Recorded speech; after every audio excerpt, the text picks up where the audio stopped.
All right, let's dive right into a really fascinating and honestly kind of mind-bending idea from theology. What if our shorter human lifespans aren't a tragedy at all? What if they're actually a profound act of mercy? So let me just start by asking this. Is living forever really the ultimate prize we think it is? Especially, in a world that is far from perfect. This one question really sets the stage for a completely different way of looking at mortality itself. So here's how we're going to unpack this. First, we'll talk about the problem with forever. Then we'll look at the very first check on that, leaving Eden. After that, we'll see what happens in a harsher world. And finally, we'll tie it all together with this incredible concept called the strategy, severe mercy. Okay, first up, the problem with forever. Let's really dig into the danger of what happens when evil has no expiration date. I mean, just think about it for a second. What happens when wickedness gets an unlimited amount of time to grow and fester? The argument here is that without any limits, evil could become completely, totally entrenched.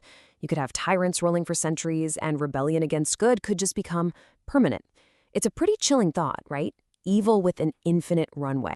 So, how do you deal with a potential problem that huge? Well, this brings us to the first major intervention, the first restraint. And it's a familiar story, but we're going to reframe it. Leaving the Garden of Eden as a protective measure. And what's so fascinating is that the reason is laid out right there in the text. This wasn't just a punishment, like, you broke the rules, so you're out. No, it was a deliberate, strategic move. The goal was to prevent humanity from being locked into that fallen state for all eternity.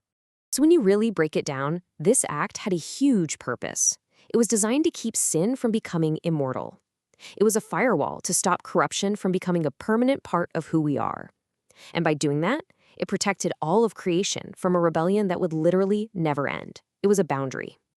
So that was the first great restraint, but the story doesn't end there. Now let's jump forward to a second one, the shift to a much harsher world after the biblical flood, which brought an even more direct cap on human life. I mean, look at this timeline. The shift is just dramatic. Before the flood, the Bible describes people living for over 900 years. Then you have this catastrophic, world-altering event. And after, human lifespans just plummet, eventually capping out around 120 years. The theological argument is that those Edenic conditions, that perfect, life-sustaining world, were just gone. And what's the effect of having a much shorter life? Well, it serves a purpose that is remarkably similar to being barred from Eden. It puts a hard limit on the amount of time any one person has to build an empire of evil. It prevents the rise of those multi-century tyrants. It's like a brake pedal on the generational buildup of corruption. Okay, so we've seen these two massive historical moments, and both of them result in a limit on human life. So now we get to the final section, where we pull it all together under this powerful, unifying idea, the strategy of severe mercy.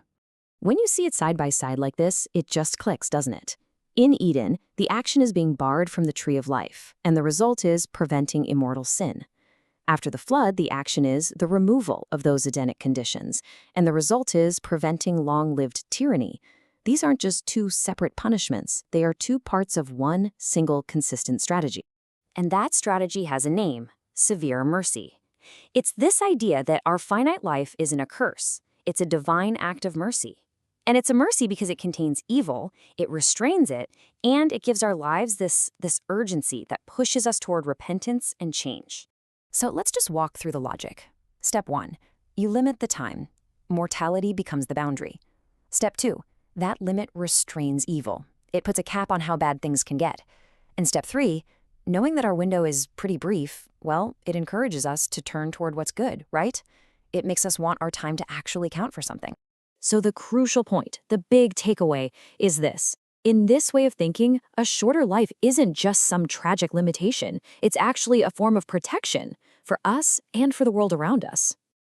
And that really just leaves us with one final thought to chew on. If a shorter life is actually a mercy, a divine protection, how does that change the way we see the time we have? It's a pretty powerful question to think about. Thanks for joining me.